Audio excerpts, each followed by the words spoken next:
interés en la conferencia del doctor Juan Ramón de la Fuente. Les doy la bienvenida a esta charla. Déjenme brevemente referirme a la semblanza de este mexicano fuera de serie. Juan Ramón de la Fuente es egresado de la Facultad de Medicina de la UNAM y de la Clínica Mayo de Rochester, Minnesota. Actualmente es el embajador de México ante la Organización de las Naciones Unidas y profesor emérito de la UNAM. Ahí tuvo una distinguida carrera académica como coordinador de investigación científica, director de la Facultad de Medicina y rector durante 2 periodos de nuestra máxima casa de estudios. Fue también secretario de Salud de México, presidente de la Academia Mexicana de Ciencias y de la Academia Nacional de Medicina. Dirigió la junta directiva del programa de la ONU contra el SIDA en Ginebra, la Asociación Internacional de Universidades en la UNESCO y el Consejo de la Universidad de las Naciones Unidas en Tokio. Es autor o coautor de 23 libros y de más de 200 publicaciones internacionales. Ha recibido, entre otros, el Premio de Investigación Biomédica de la Academia Nacional de Medicina, el Premio de Ciencias Naturales de la Academia de la Investigación Científica, el Premio al Mérito Médico del Consejo de Salubridad General y el Premio Nacional de Ciencias y Artes del Gobierno de la República. Es doctor honoris causa por 21 universidades en México, Canadá, Estados Unidos, Europa y Sudamérica. Un hospital de la Ciudad de México lleva su nombre. Antes de ser nombrado embajador ante la ONU, presidió el Consejo del Aspen Institute en México y dirigió el Seminario de Estudios sobre la Globalidad en la UNAM. Entre sus publicaciones recientes destacan Marihuana y Salud Mental y Medicina Psicológica, reeditado varias veces, y 2 libros de ensayos, ¿A quién le importa el futuro? Y la sociedad dolida, el malestar ciudadano. Académico, funcionario público, nunca ha militado en ningún partido político. Muchas gracias, doctor de la Fuente, por aceptar dar esta plática y estar con nosotros el día de hoy.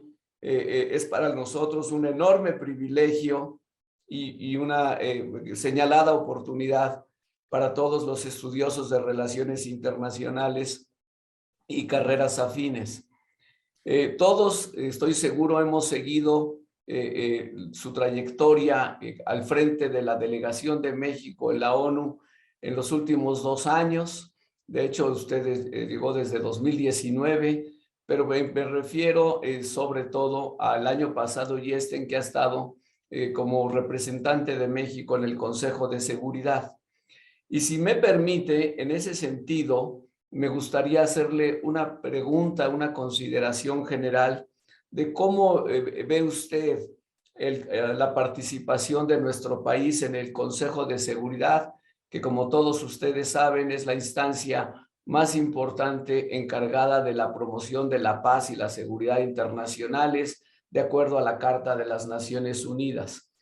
Las preguntas que le voy a hacer son preguntas que nos hacen todo el tiempo nuestros estudiantes, las y los estudiantes.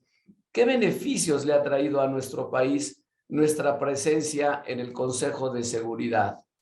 ¿Cómo cree usted que está funcionando este órgano actualmente para responder a las responsabilidades que le asigna la Carta de la ONU? Si le parece, doctor, podemos empezar con estas consideraciones de carácter general y más adelante podríamos concentrarnos en la crisis que ha provocado la invasión de Rusia a Ucrania y cómo ve usted las posibilidades de que más adelante, en algún momento, la diplomacia multilateral pueda renacer o reactivarse para buscar una salida a ese conflicto. Nuevamente, doctor, muchas gracias por tomarse el tiempo de estar con nosotros. Sabemos que acaba de salir literalmente corriendo de la reunión del Consejo de Seguridad para estar con nosotros, por lo cual nos sentimos muy honrados. Le ofrezco el uso de la palabra, embajador. Al contrario, Miguel, el agradecido soy yo contigo, con el TEC de Monterrey, por esta invitación que mucho me honra. y me da la oportunidad de volver a conversar contigo, con tus colegas, profesoras y profesores del TEC y sobre todo con los estudiantes. Aún recuerdo muy vivamente la primera vez que el embajador Ruiz Cabañas y yo tuvimos ocasión de platicar largo y tendido. Él era embajador en Tokio y a mí me acababa de nombrar el entonces secretario general de la ONU, Ban Ki-moon, presidente del consejo de una think tank que tiene la ONU en Tokio y que se denomina la Universidad de las Naciones Unidas. Y ahí me di cuenta claramente de la formación sólida y de los intereses que compartíamos ya desde entonces el embajador Ruiz Cabañas y un servidor. Así que ahora nuevamente refrendamos este diálogo delante de tus estudiantes y de tus colegas y me da mucho gusto. Me haces 3 preguntas iniciales que podrían consumirnos todo el tiempo, pero voy a tratar de compactar mis respuestas para generar quizá nuevas dudas y poder darle interactividad y fluidez a nuestro diálogo. ¿Cómo está México en el Consejo de la ONU? Brevemente, sin entrar en demasiados detalles históricos, como muchos de ustedes saben, es la 5ª vez que México está formando parte de la ONU en los 76 años que tiene de fundada la institución. Muy al principio formó parte del Consejo y después durante muchos años no formó parte del Consejo porque prevaleció un punto de vista que creo que por fortuna en los últimos años cambió. El primer punto de vista que prevaleció es ¿para qué nos metemos en ese problema? A México no le conviene formar parte del Consejo, vámonos mejor por la orillita y en fin, había algunos buenos argumentos para todo ello, era la posguerra, después vinieron años complicados, pero con el tiempo dentro de la diplomacia mexicana y dentro de la Cancillería mexicana, y Ruiz Cabañas fue parte de eso hace algunos años, muy activo, se cambió el punto de vista. Yo creo que para bien, México tiene mucho que ofrecer y mucho que aprender. Y estar en el Consejo de Seguridad es una oportunidad y así nos lo muestra la historia. Ha habido realmente muy destacadas participaciones de México en el Consejo en el pasado. Porfirio Muñoz Ledo lo hizo muy bien en su momento. Adolfo Aguilar y Quevedo también lo hizo muy bien cuando estuvo como embajador, más recientemente Claude Heller, un gran diplomático mexicano. Es decir, México tiene un peso en la diplomacia internacional y el Consejo es una oportunidad para poder desplegar lo que la diplomacia mexicana puede ofrecer y también, insisto, para poder aprender, porque siempre se puede aprender de otras diplomacias y de cómo se manejan problemas tan complicados como son los que llegan al seno del Consejo de Seguridad, y lo estamos viendo actualmente, pues ni más ni menos que con el conflicto en Ucrania. Pero, por ejemplo, hace unos minutos acabamos de terminar una sesión sobre Haití, que es quizá uno de los puntos más complicados, ciertamente, de nuestro continente, y lamentablemente quizá un ejemplo claro de un Estado fallido en donde se han conjugado muchísimas adversidades y que lo tienen en una situación tan crítica, y algo tenemos que hacer para ayudarle a los haitianos. Entonces, la disyuntiva era muy clara. En estos, digamos, en esta dinámica internacional, si quieres incidir en las decisiones, hay que tratar de estar donde se toman las decisiones. Si no, otros van a tomar las decisiones y tú tendrás que acatarlas, porque finalmente también eres un Estado miembro de la ONU. Así que decidimos en esta ocasión volver a participar. Nos fue muy bien en el proceso electoral, la verdad, muy bien, lo quiero decir. Es reflejo del gran prestigio de México. Tuvimos el apoyo de 187 de los 193 votos, una cosa realmente casi unánime. Eso es una muestra de confianza. México es un país confiable ante los ojos del mundo, lo cual no quiere decir que no tengamos problemas. Sí los tenemos y se conocen, pero también somos confiables, y eso me parece que es algo que tenemos que preservar porque se ha logrado a lo largo de muchos años. de buena diplomacia y sobre todo de un compromiso con el multilateralismo y con la Organización de las Naciones Unidas, que a pesar de sus imperfecciones y de sus limitaciones, sigue siendo lo mejor que tenemos para poder dirimir y tratar de prevenir y resolver los conflictos internacionales, sobre todo aquellos que tienen que ver con la paz y la seguridad internacionales. ¿Qué beneficios le ha traído a México en esta ocasión estar en el Consejo de Seguridad? Bueno, pues yo mencionaría 2 o 3 a guisa de ejemplo. Yo creo que puede haber muchos más, pero algo que me parece que ha sido muy significativo es que durante nuestra presidencia, en el mes de noviembre, pudimos adoptar una resolución que será de gran importancia para México para tratar de tener una mayor posibilidad de controlar el tráfico ilícito y la desviación de armas, que son parte del grave problema que tiene nuestro país. La violencia en México está íntimamente relacionada a este tráfico indiscriminado de armas que entran a nuestro país realmente sin mayores controles, porque el marco jurídico internacional tampoco era el adecuado.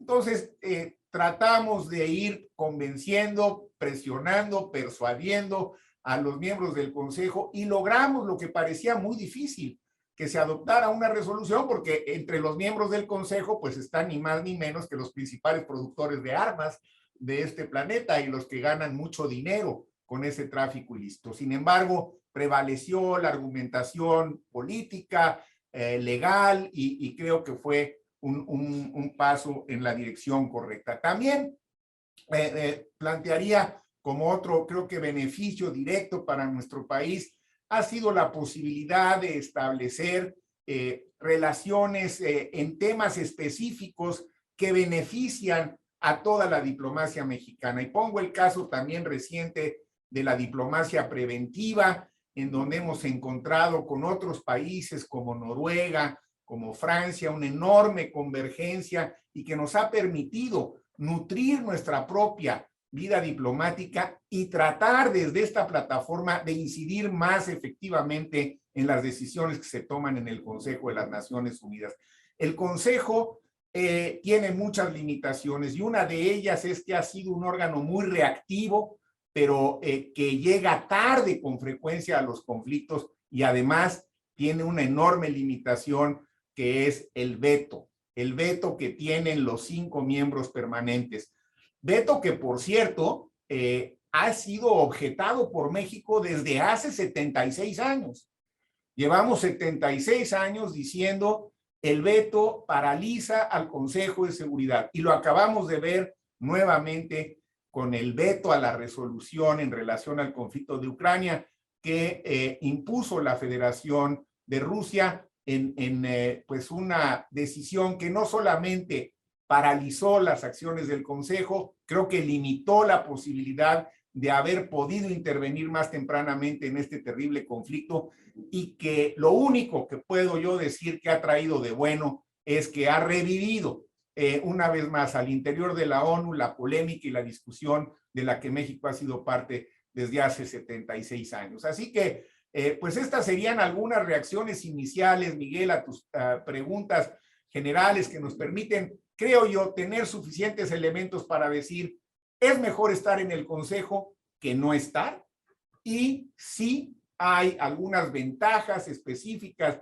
para México, pero también hay la posibilidad de que desde el Consejo México vuelva a ser, como creo que lo está haciendo, un jugador importante en la trama de la política internacional. Muchas gracias, embajador. Pues en muy poquitos minutos nos acabas de dar un panorama, yo diría, histórico de por qué México sí debe de estar en el Consejo de Seguridad.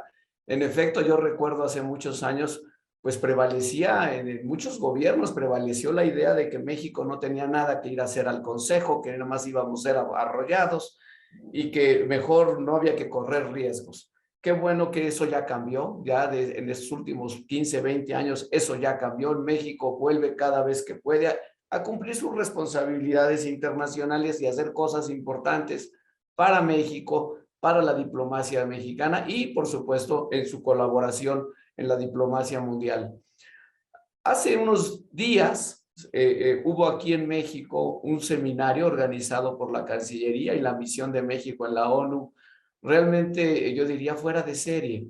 Este seminario que se organizó con Noruega, con el gobierno de Noruega y con la participación de usted, embajador, y de la representante permanente de Noruega, Naciones Unidas, su colega, sobre diplomacia preventiva. Y según pude leer y leímos todos, algo muy concreto ya se produjo de ese seminario. No sé si nos quiere comentar en qué consistió esta resolución, bueno, esta declaración del presidente del Consejo sobre Ucrania, pero a la luz de este enfoque de diplomacia preventiva. Así es, Miguel. Creo que ilustra muy bien lo que estamos tratando de hacer y cómo es posible llevar a los hechos lo que se discute en el ámbito académico, porque lo que hubo en realidad fue un seminario en el que tú mismo tuviste una participación destacada junto con otros académicos y otros diplomáticos, con Noruega, que tiene una amplísima experiencia en temas de mediación y de diplomacia preventiva. Yo creo que Noruega es quizá el país con mayor experiencia en temas de mediación. Por cierto, la embajadora que me acompañó, Mona Juul, ella es protagonista de una película que aprovecho y se la recomiendo si no la han visto porque es muy interesante. Se llama Oslo y que es la historia de la negociación y de la mediación de la paz entre Israel y Palestina.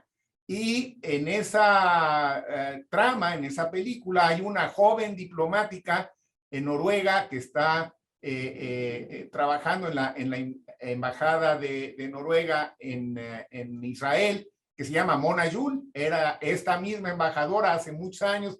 Y entonces es muy interesante ver cómo se va tejiendo un acuerdo de paz que pues resultó fundamental para por lo menos mitigar un problema que sigue vigente, pero que en una escala mucho menor de lo que había tenido antes de ese acuerdo. Entonces, con Noruega hemos tratado de intercambiar opiniones. México también, hay que decirlo, tiene buena experiencia en temas de mediación y de diplomacia preventiva. Ahí está Contadora, ahí está el papel de México que ha jugado fundamentalmente en Centroamérica, y ahora mismo en la Ciudad de México pues están teniendo negociaciones con la participación de Noruega entre el gobierno de Nicolás Maduro y la oposición en Venezuela. Es decir, forma parte del ADN de la diplomacia mexicana.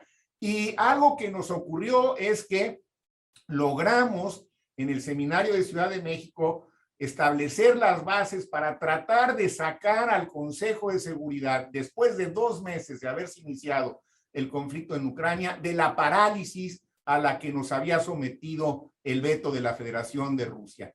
Y aprovechamos la oportunidad de la visita que hizo el secretario general tanto a Moscú como a Kiev para sacar un documento conjunto que no vetó Rusia, que apoyó todo el Consejo para darle el respaldo al secretario general en sus esfuerzos de mediación. Algo que yo quisiera decir es, creo que el Consejo de Seguridad y la ONU en cierta medida fallaron al no poder evitar la guerra en Ucrania. Pero lo que me queda muy claro es que la salida de este conflicto tendrá que ser por la vía diplomática y tendrá que ser por la vía de la negociación, y ahí la ONU tendrá que jugar un papel nuevamente fundamental. El problema en Ucrania no se va a resolver por la vía militar, no hay una posible solución militar, la única solución posible será política y la ONU jugará un papel, y creo que esto que ocurrió como resultado del seminario de la Ciudad de México es un primer paso en la dirección correcta, Miguel. El primero de muchos más, pero por eso les decía yo, es bueno revisar cómo se han logrado otros acuerdos de paz trascendentes, porque toman tiempo y tienen que irse construyendo paso a paso. Yo creo que un buen diplomático es alguien que, entre muchas otras características, o una buena diplomática, tiene que tener paciencia, porque los acuerdos toman tiempo y se van construyendo poquito a poco. Así que esto podría ser a grandes rasgos el resultado directo de ese evento académico que muestra cómo el análisis desde la perspectiva académica e intelectual sí tiene posibilidades de llevarse a la práctica y, por supuesto, nutrir y enriquecer las perspectivas de quien está ejerciendo en un momento dado un papel diplomático.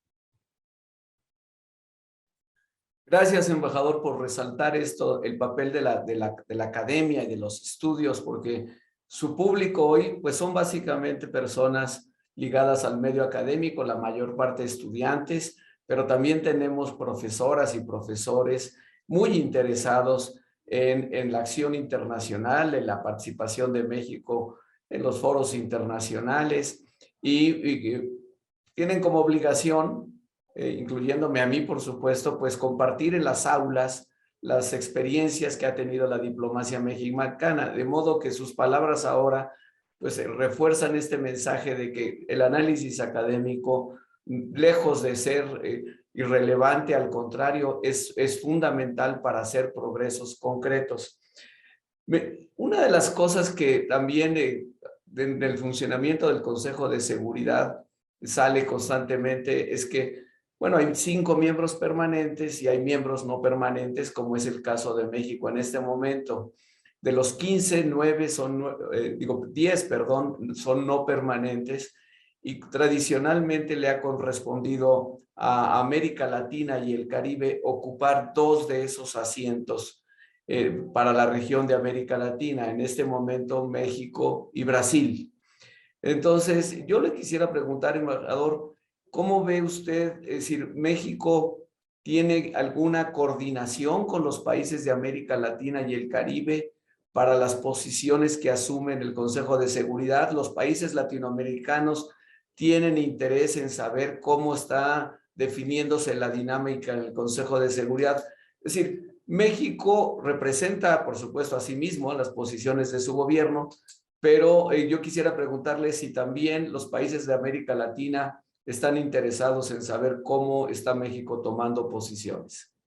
Sin duda, Miguel, y es muy oportuna la pregunta, porque sí me gustaría aprovechar para comentar con el auditorio que fíjense cómo el multilateralismo a veces nos da oportunidades que es muy difícil encontrar en las relaciones bilaterales. A ver, América Latina es una región que cambia periódicamente de tendencias. Durante algunos años se mueve un poco hacia la derecha, se mueve un poco hacia la izquierda, como está ocurriendo en estos momentos. Siempre hay algunos países que representan pues un tema particularmente complejo en la región.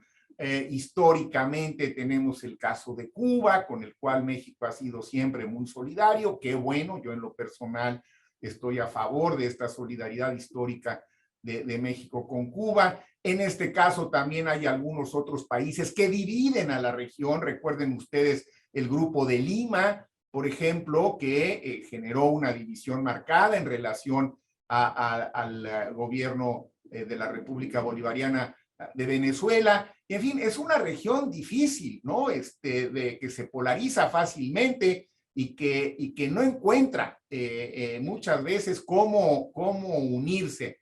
La OEA, en donde pues también su profesor Luis Cabañas tiene amplia experiencia, es un buen ejemplo de las dificultades propias de la región. Pero ¿qué pasó en Nueva York?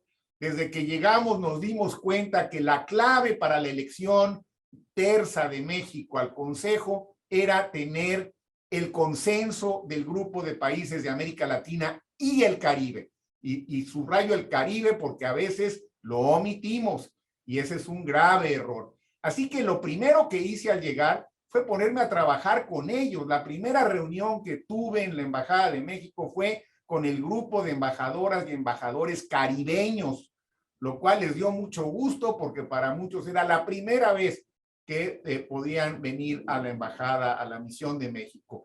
Y traté de armar el consenso en América Latina y el Caribe para que apoyaran la candidatura de México. Aquí debo de señalar que con que un país se abstenga, con uno que diga nosotros no apoyamos la candidatura de México, eso no quiere decir que dejas de ser candidato, pero sí quiere decir que no traes el endoso de tu región. Y eso a la hora de la elección general, pues cuenta muchísimo. Y fue posible lograr el consenso de América Latina y el Caribe desde el principio, con lo cual México llegó muy fuerte a la hora de la elección. Prácticamente era un hecho que íbamos a ganar y que íbamos a ganar con un muy buen margen por el endoso que se logró de América Latina y el Caribe.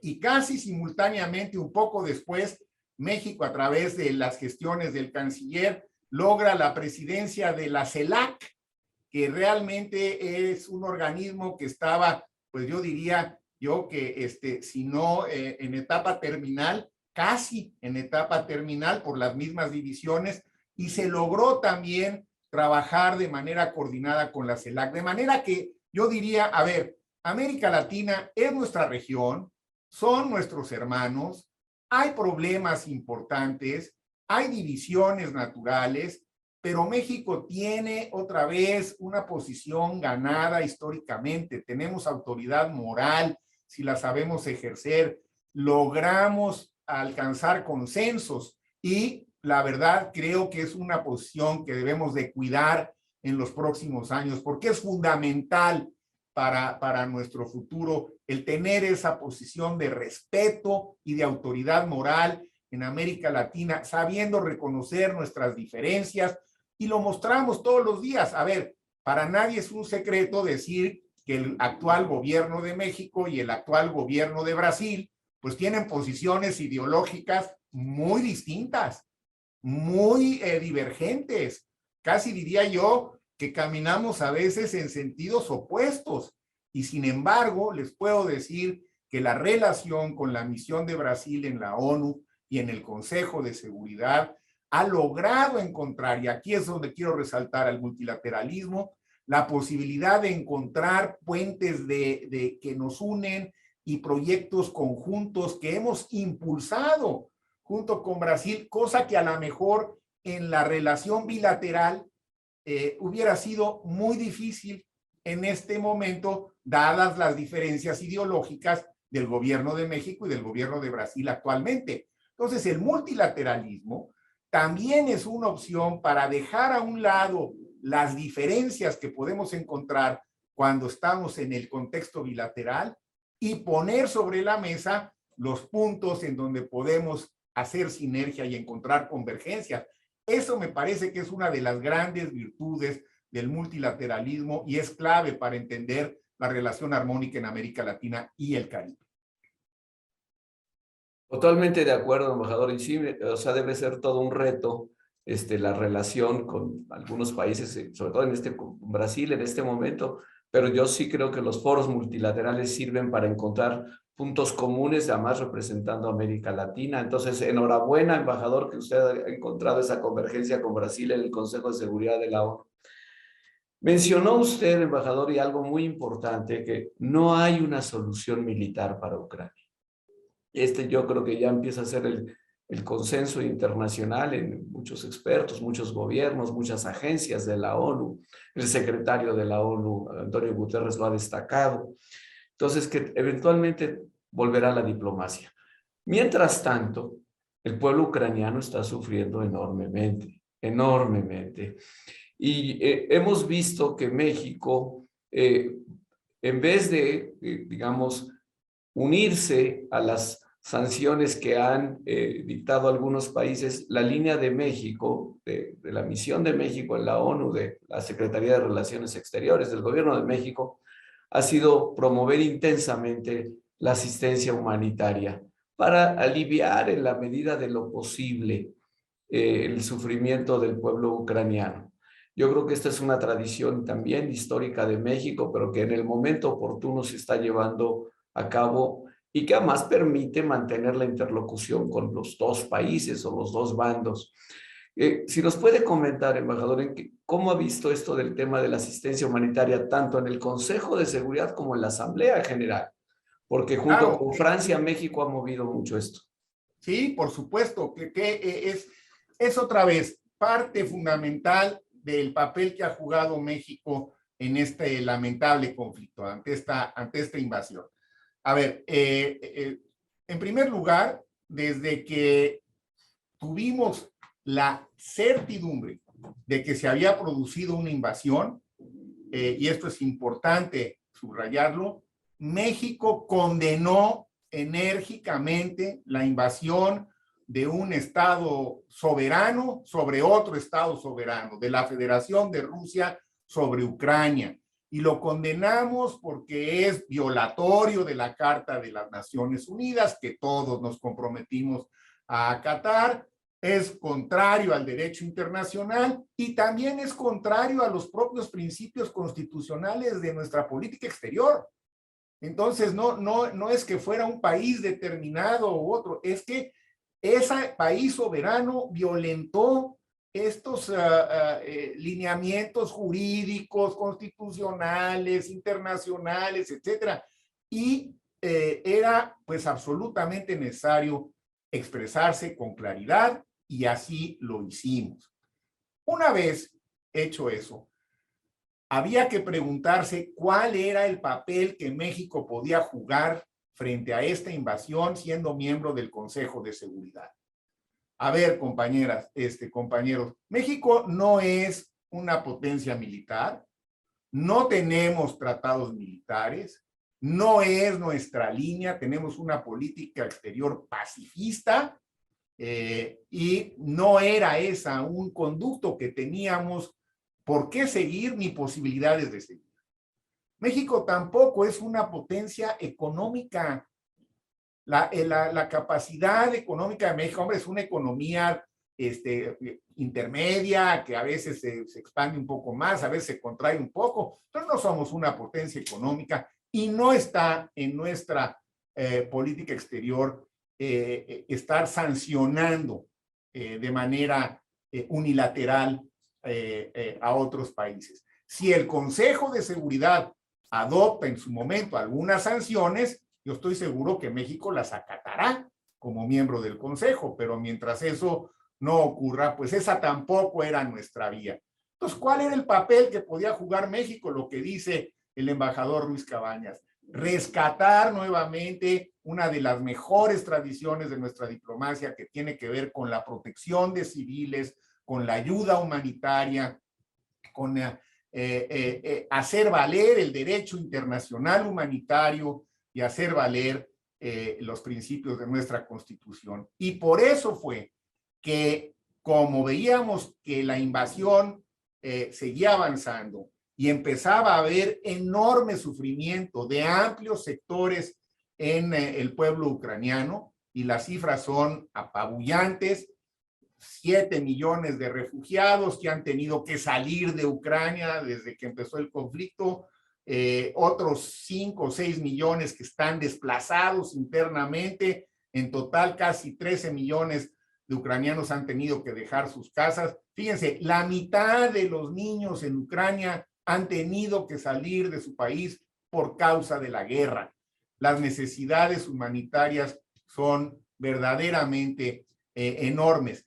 Y había que hacer algo para que pudieran darse espacios o pausas en la guerra, en la invasión, para que llegara la ayuda humanitaria que no estaba pudiendo llegar. Y ahí es cuando tomamos la iniciativa junto con Francia, presentamos un proyecto de resolución en el Consejo, nos lo iba a vetar, ese sí, la Federación Rusa, nos lo dijo claramente, y frente a esa amenaza inminente de veto, pudimos invocar otro mecanismo que permite que cuando hay un veto en el Consejo, te llevas el tema a la Asamblea General y lo presentas en la Asamblea General. Unión pro paz se llama este principio, que está contemplado en la Carta. Ya en alguna otra clase el profesor Luis Cabañas se los explique en detalle porque lo conoce muy bien. Yo lo que les diría es solamente, te llevas el tema del consejo a la asamblea y lo sometes a votación en la asamblea, y ahí es donde presentamos esta iniciativa que evidentemente se adoptó con más de 140 votos a favor, o sea, muy buena. Hubo un número, digamos, importante de abstenciones, unas 30 y tantas, en contra solamente tuvimos 5 votos. O sea, el de la Federación de Rusia, por supuesto, y 4 más, que pues es Siria y Eritrea, que estuvo ahí con ellos, y Bielorrusia y algún otro más. O sea, realmente fue casi un apoyo ampliamente mayoritario, para ponerlo en términos numéricos. ¿Esto qué permitió? Pues la verdad es que sí permitió que empezaran a llegar las agencias de Naciones Unidas a más regiones de Ucrania con los apoyos que se requieren, apoyos básicos de alimentos, medicinas, espacios seguros.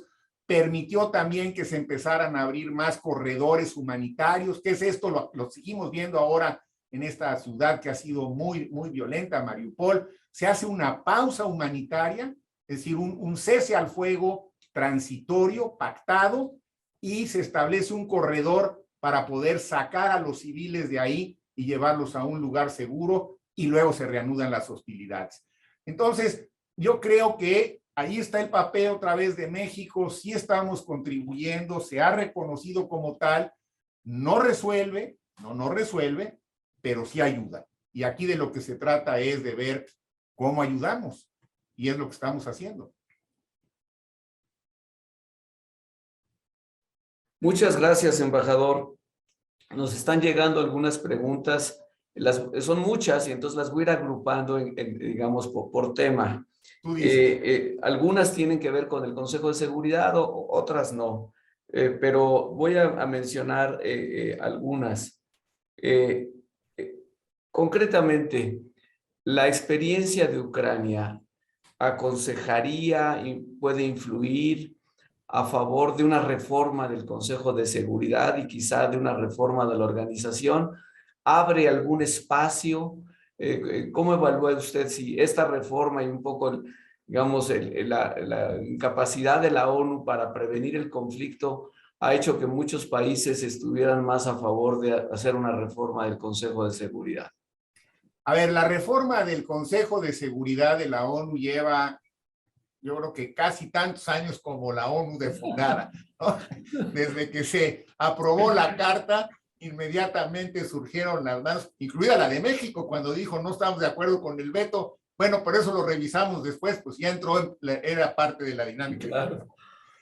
Yo creo que el gran tema es el veto. Yo no veo que haya condiciones para que el veto desaparezca, honradamente, no las veo. Lo que sí puede haber son condiciones para acotar el veto, para limitar el veto. Y de hecho hay algunas iniciativas que ahí van, y les comento otra que también conoce muy bien el embajador Luis Cabañas, que es la iniciativa franco-mexicana, que consiste en plantear que en aquellos casos en donde hubiera el riesgo de que se cometieran atrocidades en masa, ¿no? Atrocidades masivas, crímenes de guerra, ninguno de los países con derecho de veto usaría ese derecho. Eso es lo que plantea en términos generales la iniciativa. ¿Cómo va esta iniciativa? Yo les diría que ahí vamos avanzando. Llevamos 105 apoyos. Yo quiero llegar a 128. ¿Por qué 128? Porque ya serían 2/3 partes de los Estados miembros de la ONU. Tendríamos una mayoría calificada. Con una mayoría calificada ya habría más posibilidades de ver cómo podríamos implementar ese tipo de resolución. Hay otras parecidas que van en el mismo sentido. Entonces, yo lo que diría es, mi perspectiva en este momento, a raíz de lo que vivimos en Ucrania, sí ha removido el tema, sí se está discutiendo, acaba de haber, de hecho, una resolución que no es mala, porque apunta en esa misma dirección, que consiste en que cada vez que haya un veto, la Asamblea General convocará al país que vetó para que dé una explicación de por qué vetó. Es decir, lo que hicimos fue encarecerle políticamente el costo del veto al país que ejerza el veto. Es interesante, se los dejo ahí de tarea que revisen quiénes han vetado más en los últimos años, porque hay toda una estadística que lleva el registro de quiénes son los países que más han usado el mal llamado derecho de veto, y es interesante que lo averigüen y que lo estudien, porque creo que son el tipo de análisis que otra vez desde la academia se pueden hacer muy bien y te ilustran muy bien cómo ejercen su poder las 5 grandes potencias que son los miembros permanentes. Entonces, creo que el trabajo que hay que hacer de aquí en adelante es seguir tratando de acotar el veto, porque no veo que haya posibilidades de abolir el veto. Muy bien, embajador. Estamos, el gran dictador en todos lados es el tiempo, y entonces sabemos que usted dentro de unos 12 minutos tendrá que abandonarnos para seguir con su muy recargada agenda.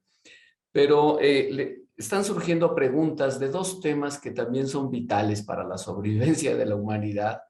Una es preguntas sobre el desarrollo sostenible, los objetivos de desarrollo sostenible, y concretamente sobre el cambio climático. Y también le quiero transmitir una pregunta que le hace la embajadora María Angélica Arce, que está presente hoy con nosotros, y que le pregunta directamente si usted ha sentido un apoyo adecuado de los miembros del Servicio Exterior Mexicano en su labor ahí en Naciones Unidas.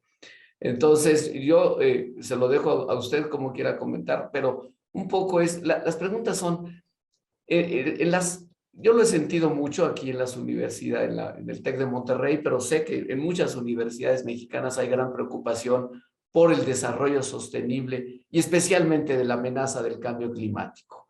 Entonces, poco la pregunta es si este tema ya está o ha estado en el Consejo de Seguridad, el tema de cambio climático, si el Consejo está haciendo algo, y fuera del Consejo de Seguridad, ¿cómo ve usted la próxima COP, la COP27 sobre cambio climático en Egipto? ¿Alguna consideración que nos quiera compartir sobre estos temas que no son directamente relacionados con el Consejo de Seguridad? Bueno, a lo mejor sí, si usted nos comenta qué piensa o qué ha pasado en el Consejo en el tema de cambio climático.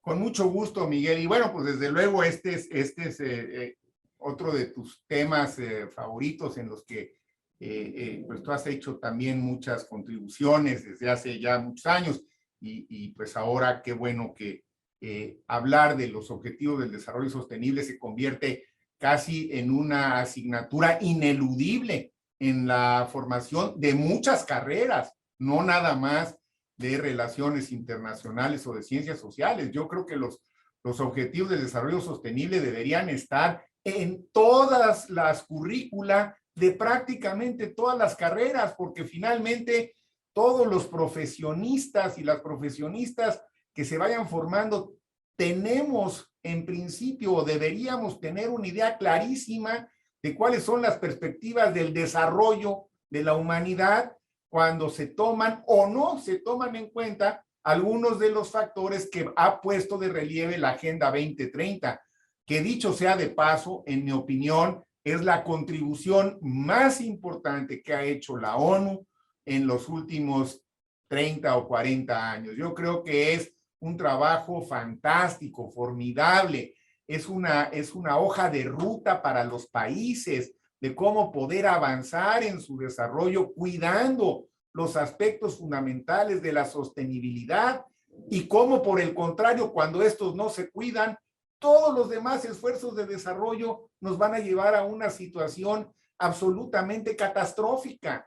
El cambio climático, claro, quizá nos sacude tanto como una guerra, pero en realidad es una amenaza equiparable, diría yo, es decir, el calentamiento global es equiparable al enfriamiento global. El enfriamiento global sería una guerra nuclear. El calentamiento global es seguir como vamos si no ponemos por delante estos objetivos sostenibles para el desarrollo, que son la única forma de avanzar con posibilidades de darle viabilidad a nuestra propia sobrevivencia. Ahora, ¿qué pasa? ¿Por qué no ha habido los avances que se querían? A ver, y aquí yo no quiero sonar, porque nunca lo he sido, alguien que busca pretextos. Al contrario, busco en todo caso causas para explicar qué pasó. Yo creo que veníamos razonablemente bien, se nos atravesó la pandemia y la pandemia nos metió en una regresión brutal en casi todos los objetivos del desarrollo sostenible, al grado de que hay muchas voces que dicen hay que revisarlos, la Agenda 2030 va a tener que revisarse porque se retrocedió en muchísimos aspectos. Y ahora, bueno, pues tampoco nos ayuda la guerra, porque la economía entonces se trastoca totalmente y el problema es que los temas que requieren nuestra atención política y nuestra inversión económica quedan nuevamente relegados. Así que yo creo que hay que insistir en la importancia del cambio climático. Yo soy más escéptico quizá que tú, Miguel, y que otros profesores o compañeros de la audiencia sobre estas cumbres, ¿no? ¿Cuál es el verdadero producto de estas cumbres? Entonces, la COP27, ahí está, hay que ir con todo, pero la verdad es que también necesitamos generar nuevos modelos para avanzar. Creo que el modelo de las cumbres como tal es un modelo que está un poco agotado. Hay una nueva agenda que ha propuesto el secretario general de la ONU, que también creo que amerita mucho un estudio cuidadoso, y en alguna otra ocasión podríamos hablar de ella, que es nuestra agenda común, que acaba de liberar el secretario general a principios de este año, y es un poco un replanteamiento de varios de estos temas a la luz justamente de la pandemia por COVID-19, que sí generó un problema muy grave. Y finalmente, en cuanto a la pregunta, comentario de la embajadora Arce, a ver, yo tengo la fortuna aquí en Nueva York de contar con un equipo de primera, de miembros del servicio exterior, muchos de ellos, otros más jóvenes, muchas mujeres jóvenes, algunas están todavía en calidad de asesoras con sueldos bajos, pero con un compromiso y con la verdad, una devoción total por el trabajo, y algunas y algunos diplomáticos, unos más experimentados y otros más jóvenes. El equipo de la misión de México en Nueva York es de primera. Lo equiparo al de cualquier otra misión de los países que puedan tener la diplomacia más sofisticada. Estamos al tú por tú en todos los temas, en el Consejo, en la Asamblea General y hasta hace poco en el ECOSOC, porque durante casi últimos 2 años estuvimos participando igualmente en la Asamblea General, en el Consejo de Seguridad y en el Consejo Económico y Social. Por primera vez en la historia, México estaba activo en los 3 y la verdad, con una carga de trabajo muy grande, pero con una capacidad de respuesta de las y los diplomáticos mexicanos y el equipo de la misión de primer orden, lo debo decir. Bueno, desde luego siempre hay quienes destacan más que otros, pero en general, embajadora, esto que se ha hecho solo ha sido posible gracias al equipo que tenemos aquí configurado en la misión. Embajador, pues estamos llegando a los últimos minutos, no queremos tomarle tiempo a su agenda, pero sí hay una pregunta que me parece muy, muy interesante que hace aquí alguna miembro del público, un estudiante, dice, ¿Hubo sorpresas para usted cuando llegó al Consejo de Seguridad? Yo recuerdo que se prepararon intensamente, muchísimo, desde luego usted y todo su equipo, pero hubo sorpresas, han surgido temas o cosas que hayan sido, pues eso, de alguna manera una sorpresa.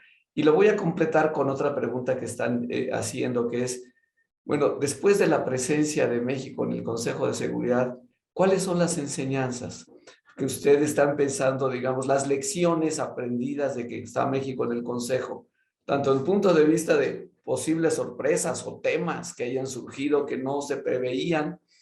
Probablemente Ucrania sería uno de ellos. ¿Y cuáles son las lecciones que usted ve que como país México está recibiendo? Claro. Bueno, en efecto, la mayor, digamos, sorpresa ha sido Ucrania, ¿no?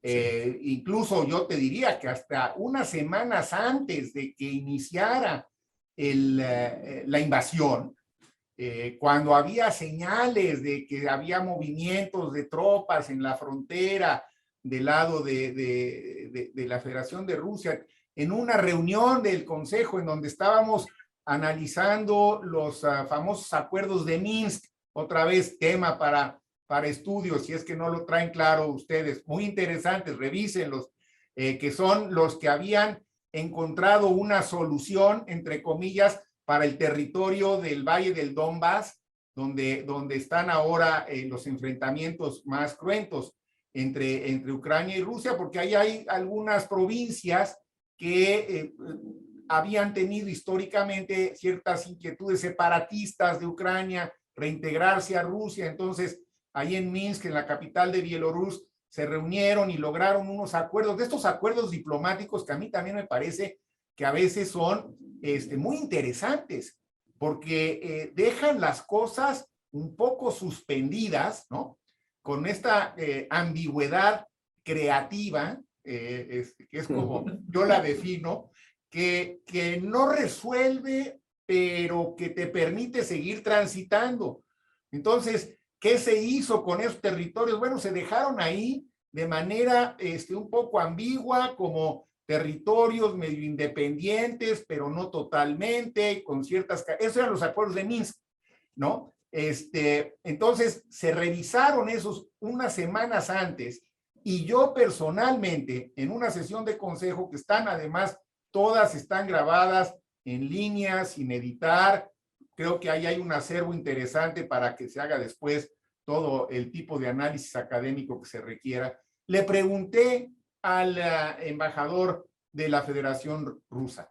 No es muy común que haya interacciones cuando están los debates abiertos, porque está filmándose entre los miembros del Consejo. Más bien, mantienes la posición de tu país y ves qué reacciones hay. Pero en esa a mí me pareció que era el momento de hacerle un planteamiento y le dije, si entendí bien lo que acabas de decir, no tiene intención la Federación de Rusia de invadir Ucrania. ¿Estoy en lo correcto? Textualmente, y él asintió con la cabeza. Bueno, entonces, por ejemplo, tienes un argumento, ahí estás en el Consejo de Seguridad, frente a los rumores, porque entonces eran rumores de que iba a haber invasión, hay una posición muy clara que lo niega. Y claro, después, pues uno puede especular qué pasó, estaba mintiendo o a lo mejor le cambiaron las instrucciones. Digo, no lo sé, ya no, pues no es un tema que ya puedas ahondar mucho, pero lo que quiero decir es, yo en lo personal tenía la impresión de que no iba a haber una invasión inminente, muy guiado por esa respuesta que me dio el representante permanente de la Federación de Rusia. Bueno, pues me equivoqué, vino la invasión, fue una gran sorpresa, pero también ha habido otras, digamos, de menor escala. ¿Y qué queda para la enseñanza y el aprendizaje? Pues la verdad, yo creo que este es un tema para ustedes. Yo vengo de donde están ustedes, yo vengo de la academia. Mi vida ha sido básicamente académica Yo llegué a la ONU no por la vía diplomática, sino por la vía académica, por la vía de la salud, de la educación, de estas otras agencias de Naciones Unidas que me permitían conocerla desde hace tiempo. Pero pues yo creo que ahí es donde tiene que entrar otra vez el trabajo que hacen instituciones como el TEC y otras universidades. Analicen las cosas. Por supuesto que yo tengo material para escribir, pues por lo menos yo diría un par de libros después. Quiero hacer uno muy formal y quiero hacer uno anecdótico, porque creo que en lo anecdótico se puede aprender más. Y por ejemplo, me gustaría platicar cómo se lograron tantos acuerdos, no en las sesiones formales, sino en las pláticas de pasillo. No tanto cuando estás frente a las cámaras y leyendo un documento que te prepararon tus equipos y que está muy sesudamente ordenado, sino cuando estás interactuando con las otras y los otros diplomáticos sin un documento escrito, en todo caso con un hoja en blanco. Cómo la magia de la diplomacia es que pudiendo tener posiciones tan disímbolas, tan absolutamente divergentes en una sesión acalorada, puedes salir de la sesión del consejo, irte a tomar un café o una cerveza, dependiendo de la hora, y ahí a lo mejor en esa interacción más personal logras los acuerdos o los avances que no pudiste lograr en la sesión formal, lo cual me remite a una conclusión que para mí ha sido quizá lo que más he podido disfrutar de esta responsabilidad que tengo, porque también creo que uno tiene que aprender a disfrutar los trabajos dentro de las tensiones. Yo sigo pensando que la diplomacia, al igual que la medicina, que fue mi formación, es una actividad eminentemente humana, que tiene que ver con el trato entre personas, con la interacción entre seres humanos más allá de las posturas que tienes que en un momento dado defender o representar como miembro del servicio diplomático de algún país. Es esa dimensión humana de la diplomacia la que más enriquece, me parece yo, el trabajo mismo y la experiencia personal de quienes hemos tenido la oportunidad de ejercerla. Embajador, pues muchísimas gracias y vamos a estar muy pendientes de los dos libros, pero yo estoy de acuerdo, el libro de las anécdotas va a ser el que finalmente va a ser el más probablemente leído y popular. Hemos llegado al final de la conferencia y no tengo más que palabras de agradecimiento. Verdaderamente le agradecemos mucho aquí en el TEC de Monterrey, a nombre de todas las estudiantes, los estudiantes, profesoras, profesores, que se haya tomado el tiempo para estar con nosotros una hora. Lo consideramos un privilegio enorme, lo compartimos. Quiero decirle que hay estudiantes de muchos campus del TEC de Monterrey, no nada más de la Ciudad de México, sino de Monterrey, Guadalajara, Puebla, Querétaro, se conectaron para escucharlo y le queremos simplemente agradecer enormemente. Ha sido una sesión, una hora de enriquecimiento extraordinario, con lo que usted nos ha compartido hoy. Y la verdad es que estoy seguro que reflejo lo que piensan todas y todos. Qué bien está México representado en Naciones Unidas, en el Consejo de Seguridad, a través de su persona. Muchas gracias, doctor de la Fuente, gracias. Sí, desde Japón nos trabajamos algunos temas entonces era la Universidad de Naciones Unidas. Pero muchas gracias, doctor, por estar Al contrario, sí. Miguel, nuevamente el agradecido soy yo y compañeras, compañeros, adelante en su formación. Yo creo que han escogido un campo fantástico, lleno de retos intelectuales, personales, con un potencial fantástico. La diplomacia, como todo, necesita también innovación, y la innovación pues la van a dar ustedes, no nosotros. La ONU necesita innovación, y la innovación va a venir de ustedes, no de nuestra generación. Pero ahí están estas plataformas que son las que tenemos y con las que hay que trabajar. Yo le agradezco mucho al embajador Luis Cabañas, a quien respeto por su trayectoria y aprecio como amigo, por esta invitación, y a todas mis colegas, profesores del TEC de Monterrey, gracias por su hospitalidad, y a ustedes, compañeras y compañeros estudiantes, pues adelante, porque creo que el mundo de los próximos años, el que les va a tocar a ustedes, va a estar lleno de enormes desafíos y nada va a reemplazar una buena preparación para poder afrontarlos exitosamente. Así que gracias por esta oportunidad y platicamos próximamente cuando el profesor Luis Cabañas lo juzgue oportuno. Pero claro que le tomamos la palabra, doctor. Claro que te tomamos la palabra, Juan Ramón. De veras, muchas gracias. Que le pasen muy bien. Un aplauso, lo vamos a despedir con un aplauso. Gracias. Gracias, buenas tardes. Buenas tardes.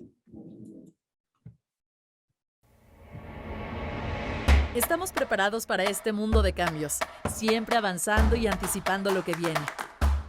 Con una innovadora oferta educativa que te prepara para enfrentar a los nuevos retos que surgen día a día. Y dar soluciones que trascienden y cambian el panorama.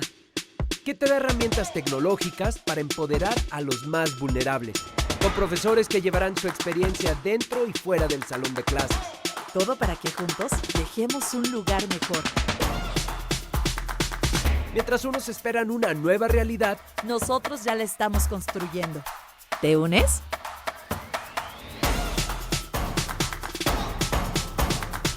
El mundo cambió. Nosotros también.